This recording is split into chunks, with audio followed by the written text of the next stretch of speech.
Good afternoon, Year 10. I'm really sorry that this is another lesson that I don't have with you. I've decided to kind of keep going with the content because I think it's really important that we keep going, and I know that you're a clever bunch and you'll manage what we're going to do today dead easy. I'm going to talk you through it, bit revision recap to start with, show you some examples, and then you've got some other work to continue with. All you need today is a calculator, a periodic table, use the one in your planner, and the sheet that you've been given. You don't need your exercise books or anything else. So the first activity on this sheet is just to calculate the MR of the following compounds. Remember that the MR, the relative formula mass or the relative molecular mass, just means adding up all of the masses of the individual atoms in that formula. So here we've got Mg, magnesium, and we've got O, oxygen. So magnesium is 24, oxygen is 16, so we just add them together and that comes out as 40. You have a go at the rest. Teacher, if you could pause the video now, please, and then we'll go put the answers on in just a sec. Okay, so I'm going to go through the answers really quickly, just one at a time. So carbon dioxide, you should have got 44. If I have made a mistake in any of these, by the way, which I probably will have because I've rushed through them, then just shout at the screen and I'm sure it'll be fine. Zinc chloride, 136. Iron chloride, 162.5. Aluminium oxide, 102. Magnesium nitrate, 272. Now this next one has a mistake on it in the formula. The 4 there should be a little 4. Capital S, capital O, little 4. So that 4 refers to the oxygen. So O4 in the brackets, but times by 3 is 12, which is why we've got 12 times 16 here. And the answer is 342. And then for hydrogen nitrate or nitric acid, 63. And the last one, copper carbonate, 123.5. You've just got to add them up. You can just write them out, go right across the page. It takes forever. However, it's much quicker and easier to start putting things into brackets and then working out the brackets and just add up those. So the next part, we just have a look at this one. If a metal oxide has a relative formula mass of 56 and its formula of XO, X being the unknown metal, what is X? Well, we know that O is oxygen, and if it's got one of those, then that must be 16. So then 56 take away 16 is 40. Look on the periodic table, find which element has a mass of 40. There's only one of them, and it is calcium, or Ca. If a metal chloride has a relative formula mass of 80 and a formula of XCl2, X being the unknown metal, what is X? Again, we know that each Cl is 35.5, but there's 2 of them, 71. The overall mass, take away the mass of the chlorines, leaves us with 9. Which element has a mass of 9? Beryllium, or Be. And it makes sense that that's going to be the formula. That's the answer because that's a group 2 element. You might never have heard of beryllium, but it doesn't matter. You know it's in group 2, so it would have a charge of Be plus 2. And each chloride has a charge of -1 because it's in group 7. So you'd need 2 of those to balance out the charges, plus 2, -2. That would be the formula. So the next thing we're going to do is to use these relative formula masses to help us find out either how much we need or how much we would make during a reaction. The key part of this is you don't need to work out the relative formula mass of everything that is in the equation. You just need to look at the question to see what you're being asked about. So question 1, when water is electrolyzed, it breaks down into hydrogen and oxygen. You've got the balanced equation there. What mass of hydrogen is produced by the electrolysis of 4 grams of water? So what mass of hydrogen, that bit, is produced by the electrolysis of 4 grams of water. I'm going to circle that, and I'm going to circle the water in the equation. Okay, so we match up, we know what we're talking about. We're not interested, we can even be as bold as to cross out the oxygen. We're not having to do anything with the oxygen. So we need to find the mass of 2 waters, because that's what the equation has. Oh, that went all blurry. So 2 waters, so we've got 4 H's and we've got 2 O's.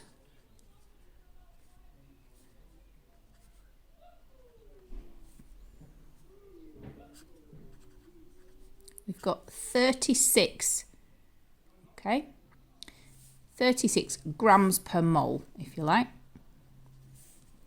But the question says, what mass of hydrogen is produced by the electrolysis of 4 grams of water?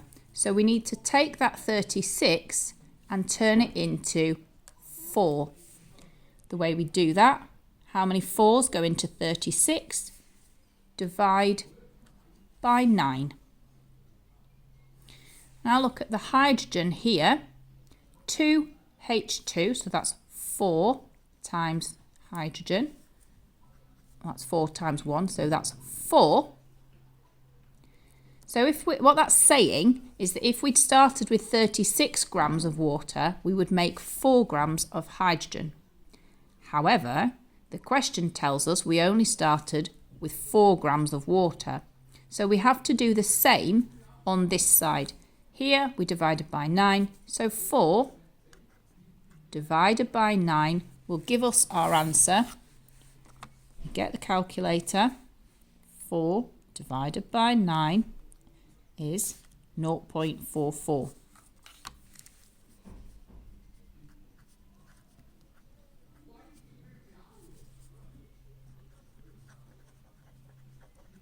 Make it clear that that's our answer. The rest of it's working.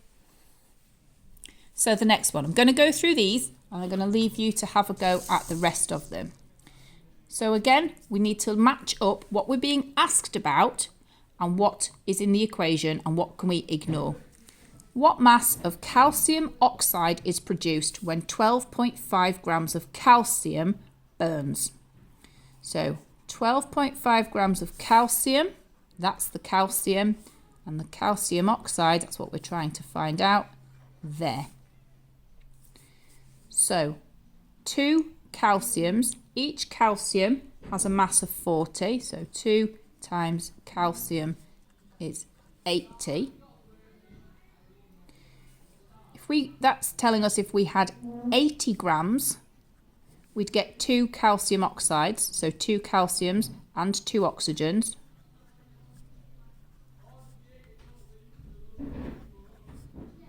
Just so it doesn't look like a 20, I'm putting a times in between. 2 times oxygen, each oxygen is 16, so that's 32. So that is 112. So if we burned 80 grams of calcium, we would get 112 grams of calcium oxide. But the question says we've only burned 12.5 grams. So how many 12.5s in 80? I don't know. Do you want a calculator? That's what it's there for. 6.4, the answer comes out as. So we have to divide by 6.4, and whatever we do on this side, we do on this side. So 112 divided by 6.4.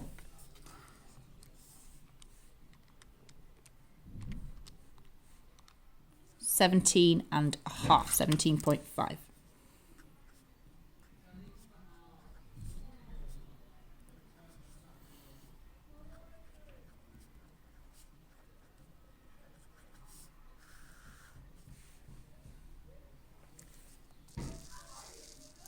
If you're thinking that you get this and you just want to carry on your own, go for it.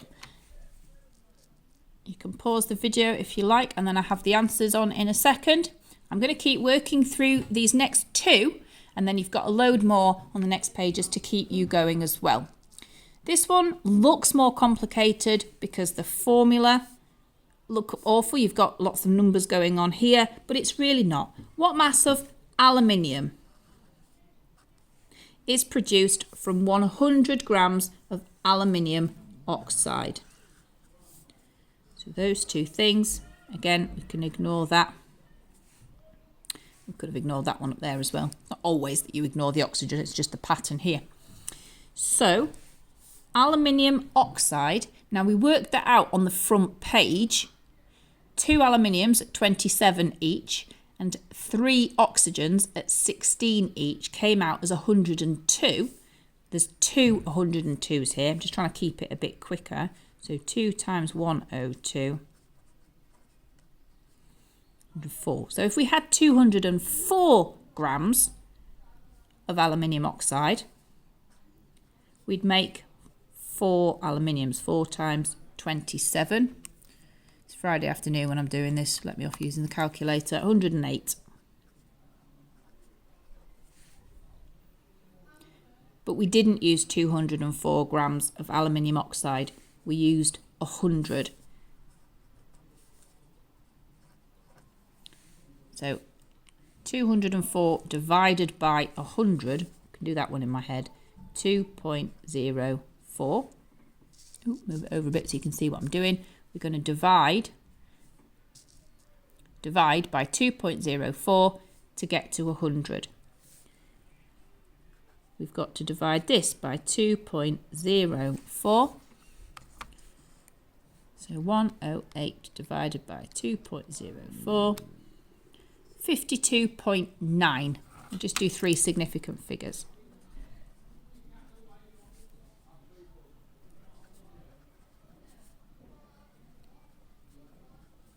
And it makes sense that this mass is lower because we're breaking that down. We're taking the oxygen away from it.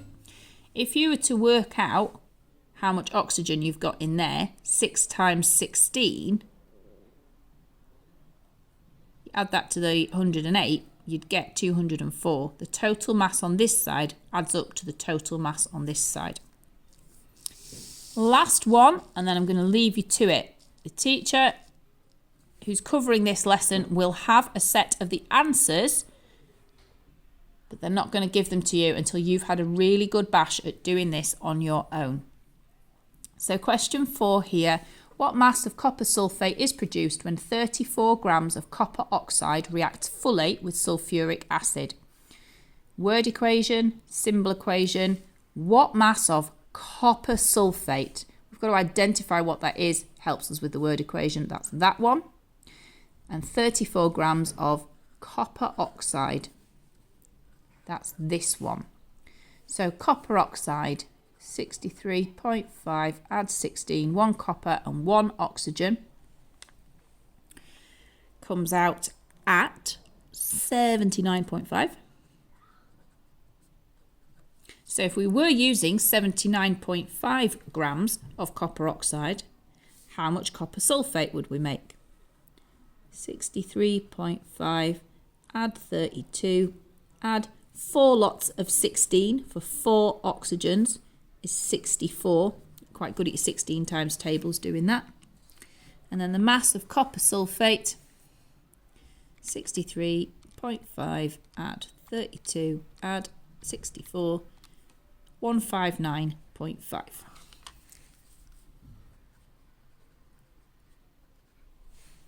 So if we had 79.5 grams of copper oxide, we'd make 159.5 grams of copper sulfate. But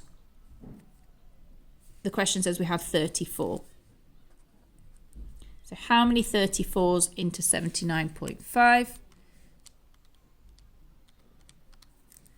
2.3, 2.34. Divide it by 2.34. So whatever we do on that side, we have to do on the other.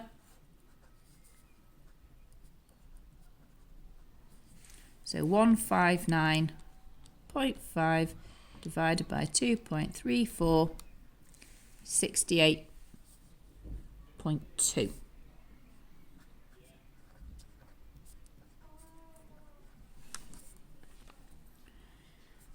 Copper sulfate.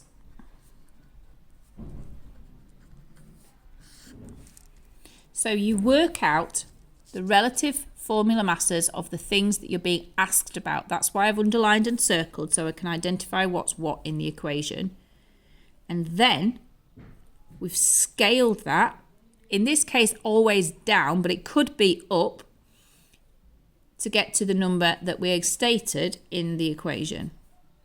And then whatever we've had to do to scale it, we scale this one the same. And that's how we get our answer. Have a go at the rest of them on the sheet. Most of them are actually easier. These ones are more complicated formula than most of the ones on the sheet.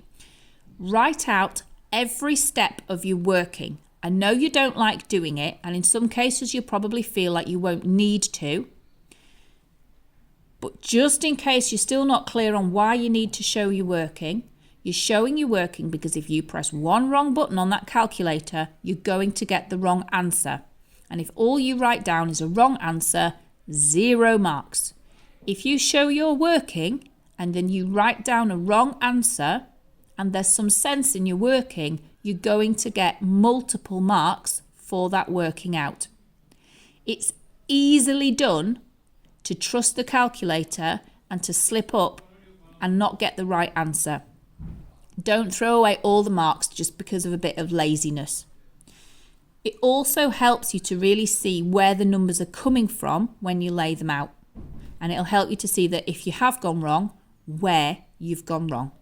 Good luck. You'll boss it. You're great. George, stop talking. I'll see you later on in the week.